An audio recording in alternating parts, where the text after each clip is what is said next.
Bonjour, comment ça va? On va commencer à te connaître. Ben oui, tant mieux. La journée compte-gouttes. Oui, c'est ça qu'on fait aujourd'hui. En fait, il y avait une journée compte-gouttes à la grandeur de la province, à la grandeur du Québec, le 15 juillet. Puis chez nous, à Témiscamingue, c'est le 25 juillet. C'est aujourd'hui qu'on a reçu la visite de l'agente du programme d'économie d'eau potable.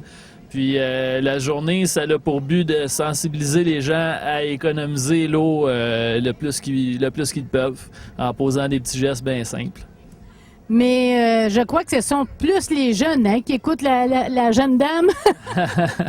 Bien, c'est sûr que pour les parents, des fois, c'est difficile de venir en plein milieu de la semaine, mais c'est la date qu'on a eue pour faire l'activité.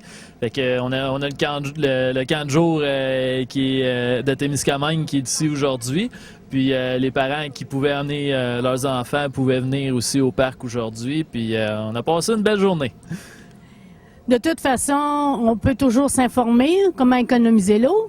Oui, absolument. On a un lien sur le site web de la ville pour aller voir le site du programme d'économie d'eau potable, qui a un paquet de conseils pour économiser de l'eau.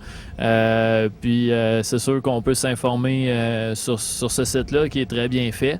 Puis c'est sûr qu'à Témiscamingue, on est entouré d'eau, mais on n'a pas beaucoup d'eau potable. Ça coûte très cher à produire. C'est surtout ça qu'on essaye d'économiser, c'est l'eau potable que la ville de Témiscamingue produit, mais ça coûte très cher. Fait qu'on essaie de l'économiser au maximum. Ben, c'est ça, parce qu'il faut penser que c'est nous, les contribuables, qui payons pour l'eau avec nos taxes. Donc, si on la gaspille, on va payer plus cher l'an prochain. Ben oui, indirectement, tous ceux qui payent des taxes, on paye pour l'eau potable. C'est sûr que c'est pas comme dans d'autres pays en Europe où là, on paye selon le volume qu'on utilise. On fait pas ça ici, mais quand même, plus qu'on économise l'eau, moins que ça coûte cher à la fin de l'année, c'est sûr. Gardons notre eau propre et faut pas la gaspiller. C'est ça la consigne, c'est-à-dire? Ben, la morale de l'histoire, c'est que l'eau, c'est une ressource naturelle qui est pas à l'infini. Il faut essayer de la protéger le plus possible, puis l'économiser aussi le plus possible. Ben là, tu vas pouvoir jouer avec les enfants, puis là, tu vas pouvoir boire de l'eau après. Exactement. Il fait chaud aujourd'hui, fait que une bonne petite gorgée d'eau, ça fait toujours du bien. Merci. Ça fait plaisir.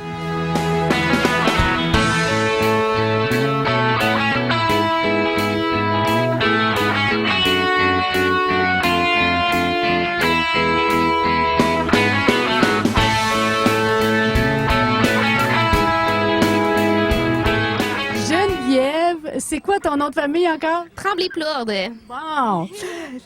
Bienvenue à Témiscamingue une autre fois. C'est la deuxième année? Non, en fait, c'est ma première année en tant qu'agente de sensibilisation. Oui. Donc, c'est une amie à moi qui est venue l'année dernière. Mon Dieu, êtes-vous des jumelles? Non. Pas du tout. Mais elle a les cheveux blancs, les yeux pâles aussi. Donc, il y a une ressemblance. Bon, c'est pour ça.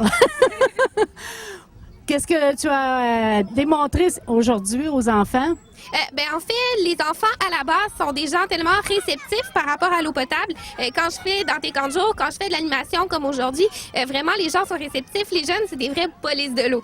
Parce que ils m'écoutent, ils retiennent très facilement. Puis en plus de ça, ils se font un plaisir de retourner à la maison puis d'apprendre ce qu'ils ont appris à leurs parents. Donc vraiment, je pense qu'on peut assurément miser sur les jeunes pour transmettre les bonnes connaissances à apprendre par rapport à l'eau potable. Est-ce qu'il y a des enfants qui te reposent des questions, qui sont pas certains, puis là, ils veulent être sûrs et certains de ce qu'ils vont raconter justement à leurs parents? En fait, souvent, ce qui arrive, c'est que moi, par exemple, je leur dis c'est l'idéal de prendre une douche de 5 minutes plutôt qu'un bain. Puis là, je les vois en train de lever la main qui me dit moi, c'est 2 minutes ma douche, moi, même pas 50 secondes. Donc, ils sont très fiers de voir que quand ils posent des bons comportements, c'est des bons comportements, puis ils sont très fiers de le démontrer. Par contre, j'imagine, en tout cas, moi, j'imagine les parents disent est-ce que tu as bien fotté partout? Non, effectivement. C'est sûr que j'ai pas la chance par après de voir les jeunes qui reviennent à la maison, mais vraiment l'intérêt que je vois dans leurs yeux, les questions qu'ils me posent, je suis assurée que le travail est bien fait puis que l'impact est là. Ouais. Est-ce que tu fais aussi à l'automne le tour des écoles? Malheureusement, le programme d'économie d'eau potable, c'est une campagne estivale. Cette année, ça a lieu du 6 mai au 9 août. Donc, mais ce qui est arrivé, c'est que cette année, le programme a commencé plus tôt, justement pour nous permettre d'aller dans les écoles. Donc, c'est vraiment vers le début de l'été que je vais dans les écoles et non au début de l'automne. Ouais. J'imagine que c'est partout pareil ou presque. Les enfants, c'est toujours les mêmes demandes, les mêmes questions. Mais est-ce que quelque chose, tu vois un changement? Ouais. À comparer, c'est que si tu parles aux autres agents, est-ce qu'il y a eu des changements au fil des années? En fait, je pense que peu importe les années, c'est sûr qu'il y a plus ou moins de villes qui participent au programme. En fait, à travers les années, il y a de plus en plus de villes qui participent. Mais quant aux enfants, les enfants ont toujours été ciblés comme une clientèle particulièrement réceptive. Ça change pas. T'sais, ne serait-ce qu'il y a quelques années, c'était le recyclage. Donc ça devient de plus en plus présent grâce aux enfants à la maison. C'est la même chose avec l'eau potable. Donc ça, je peux pas dire que ça a changé, ça a toujours été là. Donc, on prépare le futur. Exact! Merci beaucoup. Ça m'a fait plaisir. Les enfants, il paraît qu'ils retiennent bien la leçon, mais je vais vérifier près d'un animateur. Allô? Salut, ça va bien? Ah, moi, très bien. Ton nom? Sébastien. Sébastien, qu'est-ce que tu as retenu pour économiser l'eau? Ben souvent, le monde, il pense pour économiser l'eau, c'est juste d'éteindre le robinet, des choses comme ça. Puis on a appris aujourd'hui que des choses banales, comme exemple, laisser le gazon pousser plus longtemps ou pas l'arroser l'après-midi puis le soir, c'est quelque chose qui est bon, là, tu sais. OK. Si tu te compares à ce que tu fais, là, OK? Oui.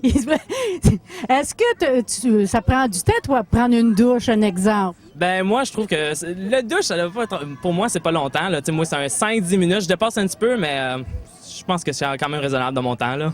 Oui, ça c'est pas si pire. Mais est-ce que tu crois que tu dois changer? Oui, je pense souvent, quand je me brosse les dents, j'oublie de fermer le robinet ou quand je me lave, tu sais, des fois, je pense à d'autres choses, puis je me lave les mains, puis tu sais, le robinet reste allumé souvent, fait que je pense que c'est quelque chose que vraiment, faut que je perde attention, là. Bon, fait que mets-toi une affiche, là. Pas penser aux filles, regarde l'eau en bas. Ouais, ça prendrait ça, je pense. Merci beaucoup. Merci à toi. Vous allez me dire vos noms. Je m'appelle Mélodie. Marc-André. Mélodie et Marc-André. Bon, aujourd'hui, là, vous avez appris comment économiser l'eau ou pas la gaspiller. Toi, là, à la maison, tu sais qu'est-ce que tu fais. Qu'est-ce que tu dois changer? Je devrais peut-être fermer l'eau quand j'ai pas de besoin parce que des fois, je la laisse ouverte. Pour que l'eau devienne plus froide? Ouais, un peu. Et toi? Ben, moi, c'est... tu te laves pas à chaque jour. Tu peux te laver à chaque 2 jours. Ah ouais? Quand il fait chaud, ben si ça pue, c'est pas grave. Non. OK. Fait que dans ce temps-là, on met quoi? Du parfum? Ouais. OK. Tu serais bon de vivre en Europe, toi, là. Mais chez les grands, hein, les grandes personnes, qu'est-ce que vous voyez qui pourrait améliorer? Pas grand-chose, là. Vraiment, je n'ai aucune idée. Est-ce que tes parents ou les voisins, parce que si tu dis tes parents, peut-être qu'ils vont dire « Hey, t'étais pas obligé de le dire, là. » Mais disons, dans tes voisins, est-ce que tu vois qu'il y en a qui lavent leur voiture à la hausse au lieu de prendre une chaudière? Oui, je peux dire... oui, mes voisins, oui. OK. Hein, on ne sait pas, il y a bien des voisins. Toi, Marc-André? Je sais pas. Tu sais pas, il y en a, ils font tout bien. Moi aussi, là, mais des fois, mais pas tout le temps. Bien, vous avez aimé votre journée? Ouais. Moi aussi. Bien, bonne journée. Bye.